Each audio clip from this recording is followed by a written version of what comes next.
ಕಾಂಗ್ರೆಸ್ ಸರ್ಕಾರದ ಅಲ್ಪಸಂಖ್ಯಾತರ ಓಲೈಕೆ ರಾಜಕಾರಣ,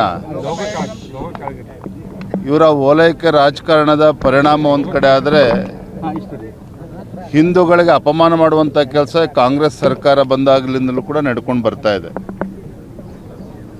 ಅಧಿಕಾರದ ಮದ ನೆತ್ತಿಗೆ ಏರಿದಾಗ ಈ ರೀತಿ ಎಲ್ಲವೂ ಕೂಡ ಮಾಡಿಸ್ತದೆ. ಹಾಗಾಗಿ ಇವತ್ತು ನಾವು ಗುಲ್ಬರ್ಗದಲ್ಲಿ ಏನು ಆಳಂದದಲ್ಲಿ ಆಗಿರ್ತಕ್ಕಂಥ ಆ ಘಟನೆ, ಆ ಕೇಸ್ಗಳನ್ನು ಹಿಂಪಡೆದಿರುವಂಥದ್ದು, ಇವೆಲ್ಲವನ್ನು ಕೂಡ ನಾವು ಪ್ರತಿಭಟನೆ ಮಾಡಬೇಕು, ಈ ಸರ್ಕಾರಕ್ಕೆ ಬಿಸಿ ಮುಟ್ಟಿಸುವಂಥ ಕೆಲಸ ಮಾಡಬೇಕು. ಆ ನಿಟ್ಟಿನಲ್ಲಿ ಹೋರಾಟವನ್ನು ಹಮ್ಮಿಕೊಂಡಿದ್ದೇವೆ. Sir, D K Shivakumar CM ಆಗಿದ್ದ ಗ್ಯಾರಂಟಿ ಯೋಜನೆ ನಡೀತಾ ಅಂತೀರಿ ಸರ್? ಇವರ ಡಿ ಕೆ ಶಿವಕುಮಾರ್ ಅವರ ನೇತೃತ್ವದ ಸರ್ಕಾರ ಹೇಗೆ ನಡೀತದೆ ನಾನು ಹೇಳುವಂಥ ಅವಶ್ಯಕತೆ ಇಲ್ಲ.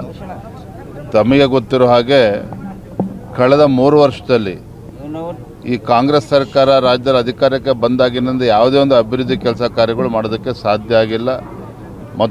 ಮತ್ತೊಂದು ಕಡೆ ಭ್ರಷ್ಟಾಚಾರ, ಅಲ್ಪಸಂಖ್ಯಾತರ ಓಲೈಕೆ ರಾಜಕಾರಣ ಬಿಟ್ಟರೆ ಏನೂ ಕೂಡ ಕಳೆದ 3 ವರ್ಷದಲ್ಲಿ ಆಗಿಲ್ಲ.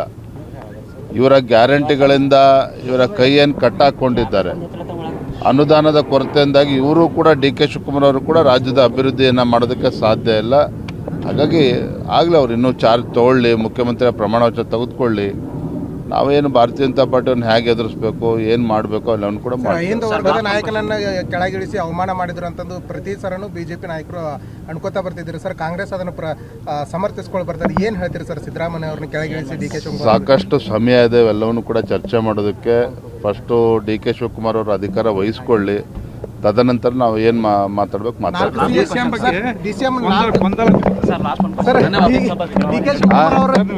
ರಾಜ್ಯಸಭಾ ಚುನಾವಣೆಯಲ್ಲಿ ದೇವೇಗೌಡರು ಮತ್ತು ಸದಾನಂದ ಗೌಡರು ಮುಂಚೂಣಿಯಲ್ಲಿ ಇದ್ದಾರೆ. ನೀವು ರಾಜ್ಯಾಧ್ಯಕ್ಷರಿಗೆ ಯಾವ ಥರ ನೋಡಿ, ನಮ್ಮ ಕೇಂದ್ರದ ವರಿಷ್ಠರು ಸದ್ಯದ ರಾಜಕೀಯ ಪರಿಸ್ಥಿತಿಗಳನ್ನು ನೋಡಿಕೊಂಡು ಯಾರನ್ನು ರಾಜ್ಯಸಭೆ ತೆಗೆದುಕೊಂಡು ಹೋದರೆ ಏನಾಗ್ತದೆ ಇವೆಲ್ಲವನ್ನು ಕೂಡ ಆಧರಿಸಿ ನಮ್ಮ ರಾಷ್ಟ್ರೀಯ ನಾಯಕರು ತೀರ್ಮಾನ ಮಾಡುತ್ತಾರೆ. ಅದ್ರ ಬಗ್ಗೆ ನಾನಿಲ್ಲಿ ಬಹಿರಂಗ ಅಭಿಪ್ರಾಯ ಪಡಿಸೋದಕ್ಕಾಗೋದಿಲ್ಲ. ಥ್ಯಾಂಕ್ ಯು ಬಿಡ್ರಿ. ಅವ್ರು ತಗೊಂಡು ಏನು ಮಾಡ್ತಾರೆ, ಆ ಪುಣ್ಯಾತ್ಮನ ಹೇಳಿಕೆ ತೊಗೊಂಡು ಏನು ಮಾಡ್ತೀರಿ ಬಿಡ್ರಿ.